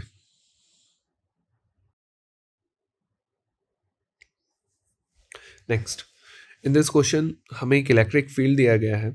मैं इस इलेक्ट्रिक फील्ड को रीअरेंज करके लिख देता हूँ। तो इलेक्ट्रिक फील्ड जो हमें गिवन है वो है 57 4i cap minus 3j cap cos 7.5 into 10 to the power 60 minus 5 into 10 to the power minus 3x plus 4y। मैंने इस तरह से क्यों लिखा, क्योंकि ये पूरा बेसिकली मैग्नीट्यूड को शो कर रहा है, ई नॉट को। ये पूरी टर्म ई नॉट को रिप्रेजेंट कर रही है। तो अगर मैं आपसे बात करूं कि ई नॉट का मैग्नीट्यूड कितना होगा, तो 57 इंटू इसका अगर अपन मैग्नीट्यूड निकालेंगे 4 का स्क्वायर प्लस 3 का स्क्वायर, तो 57 इंटू 5 होगा ई नॉट। ठीक है बेटा, तो ये ध्यान रखना, ये यूनिट वेक्टर होता तो केवल डायरेक्शन देता, बट ये यूनिट वेक्टर नहीं है, इसलिए ये इस फॉर्म के अंदर मैंने लिखा। अगर ई नॉट मिल गया तो बी नॉट लिख सकते हैं। बी नॉट क्या होगा, E naught by C. C free space है, इसलिए अपन क्या लिख पाएंगे, 57 into 5 divided by 3 into 10 to the power 8। तो सर जो भी मैग्नेटिक फील्ड होगा उसका पीक वैल्यू इतना होना चाहिए। अब पीक वैल्यू इतना आपको कौन कौन से में दिख रहा है बेटा, यहाँ पे के कैप रहेगा। पीक वैल्यू कितना दिख रहा है, 57 into 3 into 10 to the power 8, 57 into 10 to the power 8, सब में दिख रहा है। बट यहाँ देखो, इसको भी रीअरेंज करोगे तो ये 5 इसके पास ट्रांसफर हो जाएगा, यहाँ पे 1 ही है, यहाँ पे भी ये 5 इसके पास ट्रांसफर हो जाएगा। ठीक है, तो हमारे पास जो मैग्नेटिक फील्ड मैग्नीट्यूड आना चाहिए वो ये फॉर्म में आना चाहिए। तो मैग्नीट्यूड या तो फर्स्ट में बन रहा है या थर्ड में बन रहा है, सेकेंड और फोर्थ तो हो गया कैंसिल। ठीक है, तो हमने मैग्नीट्यूड से 2 ऑप्शन को एलिमिनेट कर दिया। नाउ अब हम बचे हुए देखते हैं, तो अब क्या करें। फ्रीक्वेंसी दोनों की सेम होनी चाहिए, इसका भी 7.5 है तो फ्रीक्वेंसी इन दोनों में ही सेम है। प्रोपगेशन कांस्टेंट भी सेम होना चाहिए, वो भी सेम है। तो इनसे अपन इन दोनों का एलिमिनेशन नहीं कर सकते। अब हमें करना है डायरेक्शन से कि प्लस के कैप है या फिर ये माइनस के कैप है। डायरेक्शन के साथ चलते हैं। डायरेक्शन के एलिमिनेशन के लिए हमें पता है कि जो वेलोसिटी होता है वो किसको फॉलो करता है, ई क्रॉस बी। वेलोसिटी की जो डायरेक्शन होगी वो ई क्रॉस बी के साथ होगी। लेट सपोज बी की जो डायरेक्शन है वो है बी की जो हम सिर्फ डायरेक्शन की बात कर रहे हैं वो डायरेक्शन ले लेते हैं बी एक्स आई कैप प्लस बी वाई जे कैप प्लस बी जेड के कैप। ठीक है, हमने ये डायरेक्शन कंसिडर करी। हमें पता है कि जो वेलोसिटी की जो डायरेक्शन होती है प्रोपगेशन कांस्टेंट की डायरेक्शन होती है वो सेम होती है। प्रोपगेशन कांस्टेंट की डायरेक्शन क्या हो जाएगी, 3i plus 4j divided by 5। कहां से निकाली सर, ये रहा इसका यूनिट वेक्टर। इलेक्ट्रिक फील्ड का यूनिट वेक्टर हम लिख सकते हैं, वो आएगा 4i माइनस 3j बाय 5। अब हम इस फॉर्मूले को अप्लाई करें तो हमें पता है कि प्रोपगेशन कांस्टेंट की डायरेक्शन होगी ई क्रॉस बी के। ई क्रॉस बी हम लिखते पहले कितना आ रहा है, आई जे के, है ना। तो आई कितना हो जाएगा मेरे पास,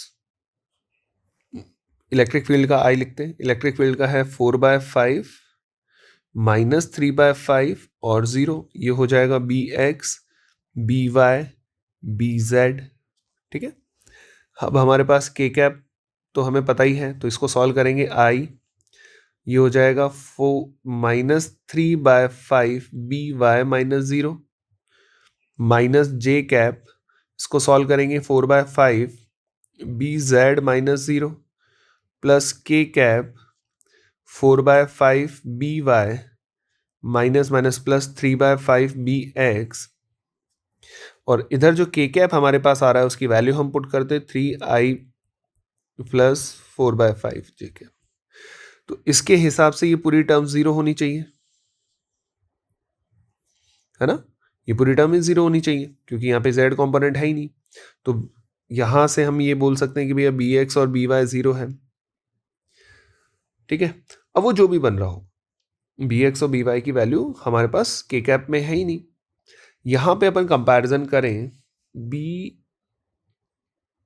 जेड रहेगा ना, सॉरी ये भी बेटा बी जेड रहेगा। अब यहां पे इसका कंपैरिजन करेंगे तो हमें मिल रहा है कि बी जेड की वैल्यू -1 है। चाहे आप इन दोनों को कंपेयर करें या पहले आई कैप की टर्म को कंपेयर करें, आप किसी की टर्म को कंपेयर करेंगे तो बी जेड की वैल्यू कितनी हो जाएगी, -1। सर आप जेड ही क्यों ले रहे हो, आप इन दोनों को डायरेक्टली 0 क्यों रख रहे हो, क्योंकि मेरे पास ऑप्शन ही देखो के कैप के ही है। के कैप के कैप के कैप, हमारे पास ऑप्शन ही के कैप के है, तो उसके लिए तो हमें सोचना ही नहीं है। अगर सोचना होता तो क्वेश्चन और भी हिंट देता। तो जो बी जेड है वो आ रहा है -1, मतलब बी कैप की जो डायरेक्शन होगी वो होगी माइनस के कैप। ठीक है, तो माइनस के कैप यानी कौन सा ऑप्शन बनेगा, थर्ड ऑप्शन। थोड़ा सा टफ क्वेश्चन है, अगर आप एक एक करके एलिमिनेशन करेंगे तो क्वेश्चन बनाना आसान होगा। देखो फिर से सोचो, हमने सबसे पहले क्या करा, हमने बी नॉट निकाला। बी नॉट में मुझे दिख रहा है 57 × 5 आना चाहिए, मैंने 2 ऑप्शन एलिमिनेट करे। फिर मैंने देखा सबकी फ्रिक्वेंसी सेम होनी चाहिए, सारे फंक्शन कॉस में है, फ्रिक्वेंसी सेम है, फेज सेम है, सब कुछ दे रखा है। फिर मैं गया डायरेक्शन पे कि सर ये जो के कैप होता है ये प्रोपगेशन कांस्टेंट को रिप्रेजेंट करता है, प्रोपगेशन की डायरेक्शन में होता है। के कैप इक्वल क्या डायरेक्शन और वी कैप की डायरेक्शन क्या होगी, सेम होगी। तो यहाँ से हमने वी कैप की डायरेक्शन लिखी, कितनी आ रही है मेरे पास 3i plus 4j divided by 5, ये यहाँ से अपन लिख सकते हैं, है ना। यहाँ से अपन ने इसकी डायरेक्शन लिखी। इसकी डायरेक्शन लिखने के बाद में हमारे पास मैग्नेटिक फील्ड को हमने अज्यूम करा, क्या है हमारे पास मैग्नेटिक फील्ड। मैग्नेटिक फील्ड को अज्यूम करने के बाद मैग्नेटिक फील्ड को अज्यूम करने के बाद में हमने के क्रॉस प्रोडक्ट करा। क्रॉस प्रोडक्ट से हमें एक टर्म समझ में आ रही थी कि यार होगा तो जो भी के कैप में ही होगा, तो यानी इस टर्म को हमने डायरेक्टली 0 कर दिया। बी एक्स और बी वाई को 0 ही होना है क्योंकि मेरे पास सिर्फ के कैप है। अगर बी एक्स बी वाई होता तो आई कैप जे कैप की फॉर्म में भी ऑप्शन में होता, तो वो नहीं है, तो मैंने इसलिए इसको डायरेक्टली 0 करा। यहाँ से मुझे बी जेड की वैल्यू कितनी मिल रही है, -1, उसको अपन यूज करेंगे।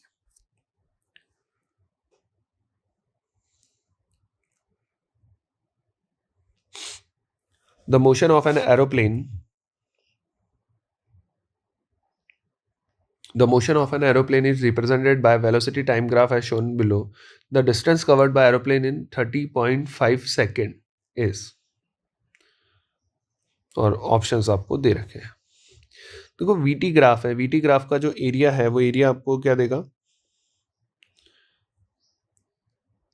वीटी ग्राफ का जो एरिया है वो एरिया आपको क्या देता है बेटा, डिस्टेंस जो होता है वो कवर डिस्टेंस देता है, ठीक है ना। तो अपन यहाँ से इसको सॉल्व करते हैं। ये हमारे पास 30 तक का डाटा है, पहले इसको कैलकुलेट करते हैं अपन।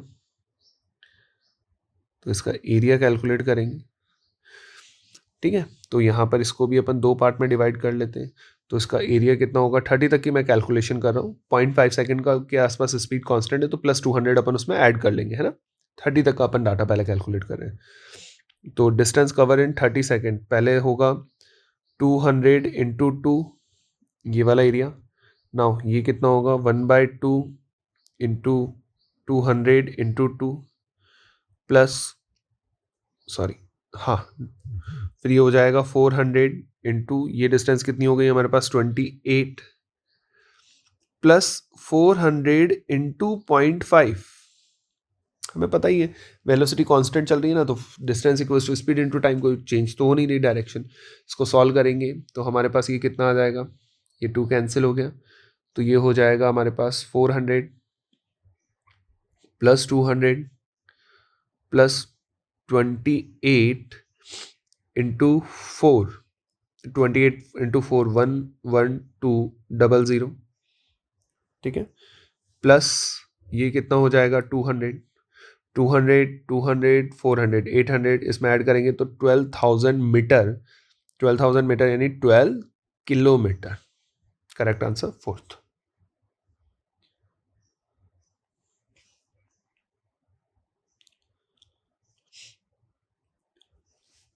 Consider a circular disc of radius 20 centimeter with center located at origin.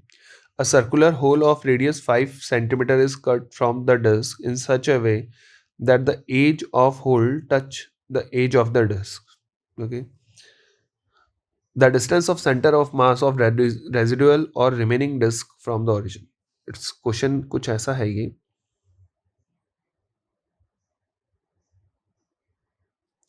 ये हमारे पास एक सर्कल है, इससे हमने एक डिस्क को कट करा है यहां से।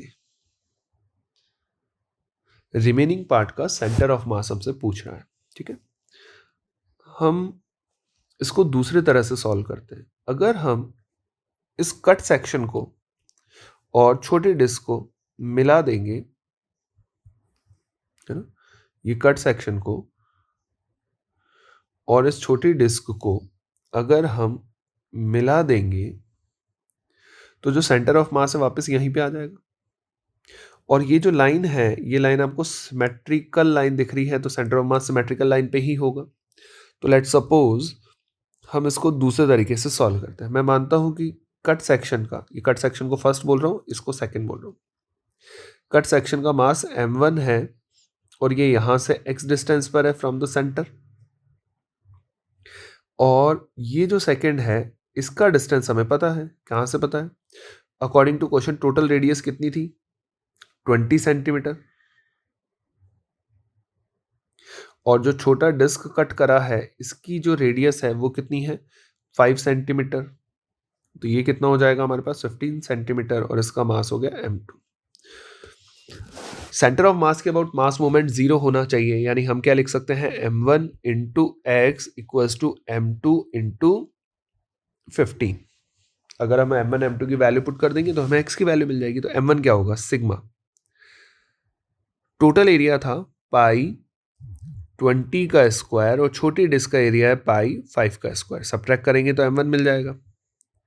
m2 छोटी डिस्क का मास 5 का square into 15, sigma get cancel out, pi get cancel out. Remaining जो टर्म है हमारे पास वो कितना हो जाएगा, 400 minus 25 into x equals to 25 into 50. So x equals to 25 into 15 divided by 375. जब हम इसको कैंसिल करेंगे तो ये कितना टर्म में कैंसिल हो जाएगा, 15. 15 से 15 कैंसिल होके x की वैल्यू कितनी आ रही है हमारे पास, 1. ठीक है, तो अब कट सेक्शन को सब्ट्रैक्ट करने की जगह इस तरह से भी आप सॉल्व कर सकते हो, क्वेश्चन थोड़ा सा इजी बन जाता है. ठीक है, और बाकी अल्टरनेट मेथड दूसरा जो आप निकालना चाहें तो उसको m1x1 minus m2x2 divided by m1 plus m2 से भी आप कर सकते हो, उससे भी क्वेश्चन सॉल्व हो जाएगा.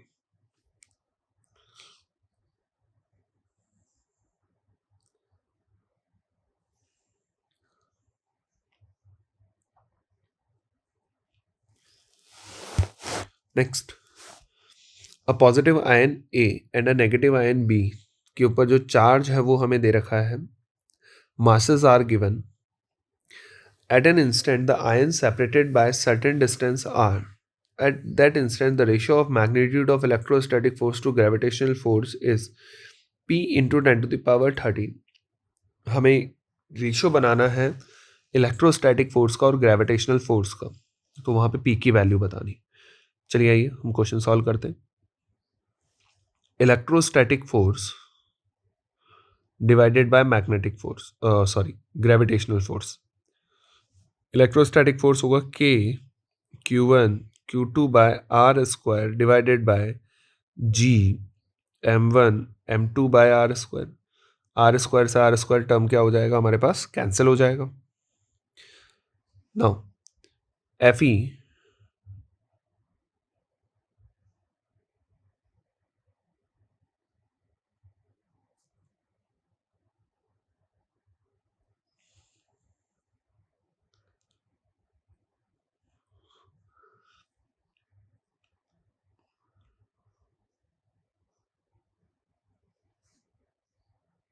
इसमें बेटा एक छोटा सा कंसेप्चुअल प्रॉब्लम छोड़ दिया है शायद क्वेश्चन ने. ये जो चार्ज है वो इंटीग्रल मल्टीपल नहीं है. Q इक्वल्स टू एनी से अगर अपन देखेंगे तो अगर हम इसमें 6.67 में अगर हम 1.6 का डिवाइड करेंगे तो ये फ्रैक्शन में आ रहा है, विच इज़ नॉट पॉसिबल. ये जो टर्म है ये फ्रैक्शन में आ रही है, तो वो पॉसिबल नहीं है. माइक्रो, ये तो 10 टू द माइनस 19 है ना, माइक्रो लेवल पर है, तो माइक्रो लेवल पे तो हमें इंटीग्रल मल्टीप्लिकेशन देखना होता है, तो वो चीज़ प्रैक्टिकली पॉसिबल यहाँ पर नहीं है. ठीक है, इसीलिए ये क्वेश्चन बोनस की फॉर्म में है. That's why this question is given as bonus, because charge is not integral multiple of e. Charge is not integral multiple of E. ठीक है, बट अगर आपको सिंप्लीफाई करना हो तो जो मेथड मैं आपको बता रहा हूं आप उससे क्वेश्चन कर सकते हैं. एफ ई बाय एफ जी, अगर हम उस मिस्टेक को अभी नेग्लेक्ट करके सोचें तो हम ये क्वेश्चंस बना सकते हैं. तो हमारे पास के की वैल्यू हो जाएगी 9 into 10 to the power 9. Q1 हमारे पास है 6.67 इंटू 10 टू द पावर, मैं नीचे तरफ लिखता है इसको थोड़ा सा, F E by F G 9 into 10 to the power 9. First वाले का चार्ज दे रखा है 6.67 into 10 to the power minus 19. Second वाले का है 9.6 into 10 to the power minus 10 divided by ji.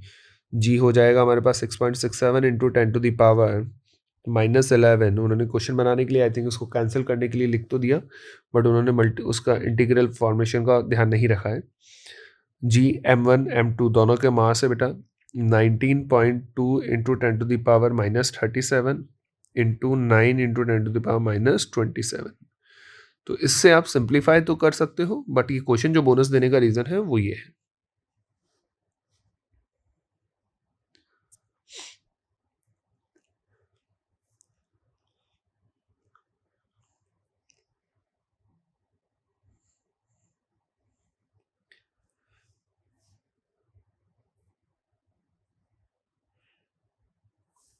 No, two particle is located at a distance from the origin, the position vector is given as equal distance पर है, it means ए का magnitude और B का magnitude same होगा।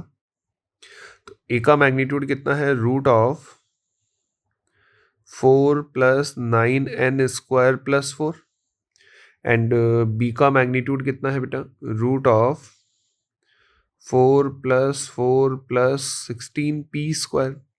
दोनों side square root निकालेंगे तो ये कैंसिल हो जाएगा। तो 8 + 9n² = 16 p² + 8, 8 से 8 कैंसिल हो गया, तो ये आ जाएगा 9n² = 16p²। So 3n = 4p। First equation. No, and they are, दोनों जो वेक्टर्स हैं वो परपेंडिकुलर हैं। परपेंडिकुलर हैं तो इनका डॉट प्रोडक्ट कितना हो जाएगा, 0 हो जाएगा। अगर इनका डॉट प्रोडक्ट 0 करते हैं तो हमारे पास जो टर्म बनेगी,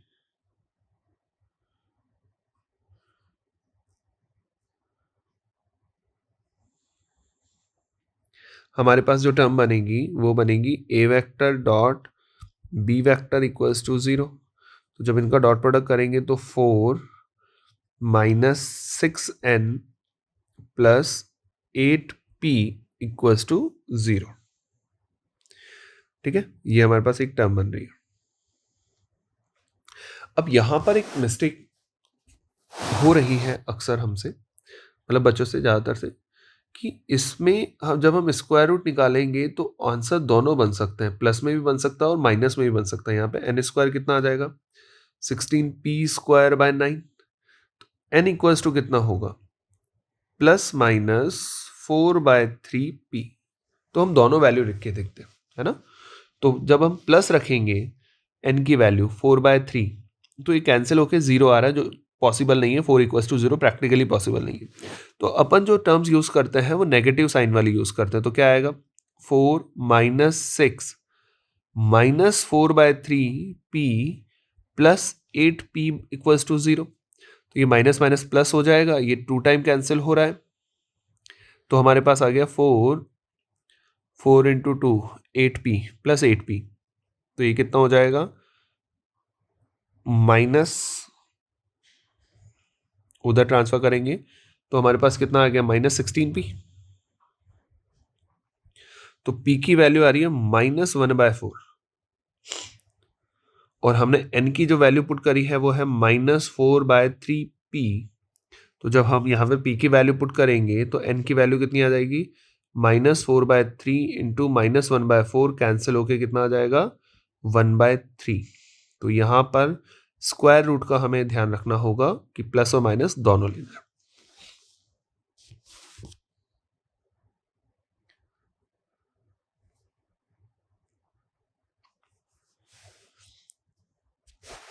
An ideal gas initially at 0 degrees Celsius, it's compressed suddenly to 1/4 of its volume if the ratio of specific heat at constant pressure to the constant volume is 3/2। जो हमारे पास gamma है वो रेशियो कितना दे रखा है, 3/2। The change in temperature due to thermodynamics processes, हमें change in temperature के बारे में बात कर रहे हैं। 1/4 of to initial volume, तो if initial volume is V0 then final volume is V0/4। तो हम एडियाबैटिक प्रोसेस की बात करते हैं, है ना। कंप्रेस सडनली यानी फास्ट प्रोसेस है। फास्ट प्रोसेस किस में फॉलो होता है बेटा, एडियाबैटिक प्रोसेस में। ये ध्यान रखना, सडनली होने की वजह से हम इसको क्या बोलेंगे, एडियाबैटिक प्रोसेस।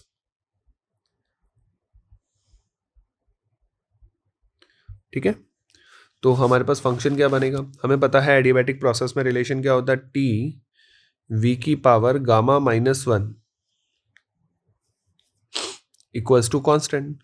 तो हम क्या लिख पाएंगे, टी इनिशियल v इनिशियल की power gamma -1 equals to T final v final की power gamma -1।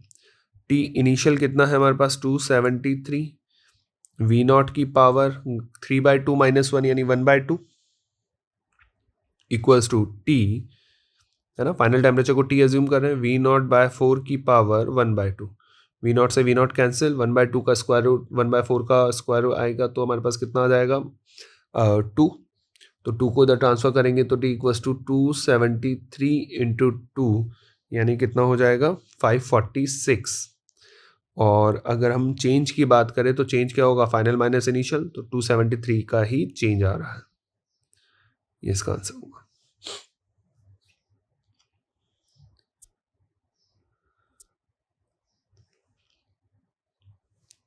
Next,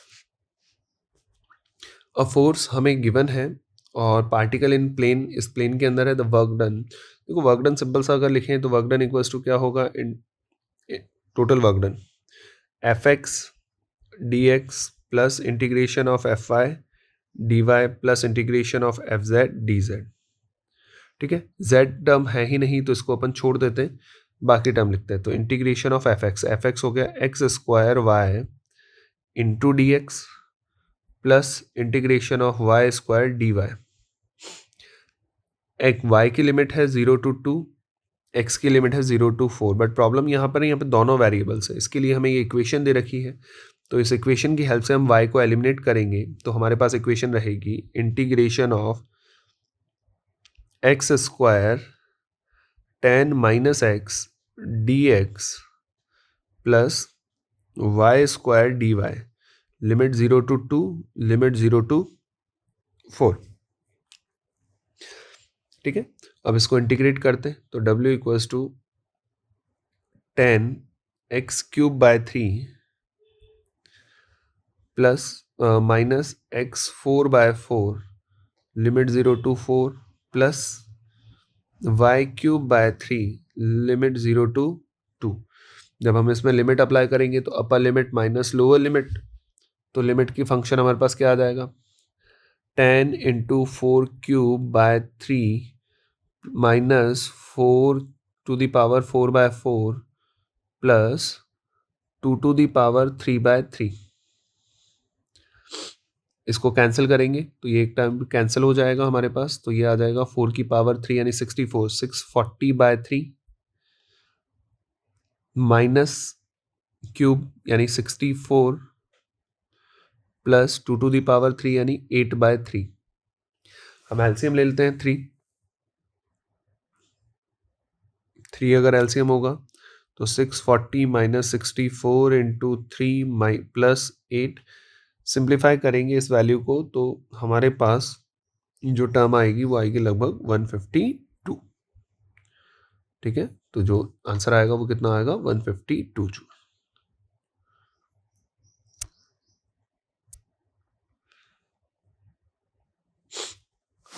In the given circuit, the sliding contact is pulled outward.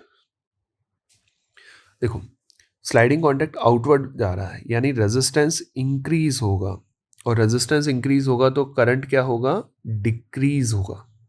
ठीक है, ये ध्यान रखना, इफ रेजिस्टेंस इंक्रीज करंट क्या होगा, सर्किट का डिक्रीज होगा। अब अगर सर्किट का करंट डिक्रीज होगा तो जो इंडक्टर है उस करंट को सपोर्ट करेगा तो हमारा नया डायग्राम बनेगा।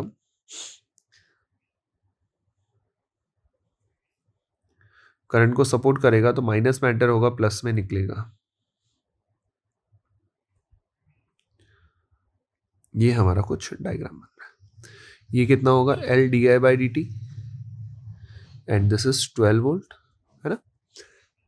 तो किसी टाइम पर R कितना है मेरे पास 12 ओम है और DI/dt 8 है, इंडक्टर हमें दे रखा है 3, तो 3 into 8 it's equals to 24 volt.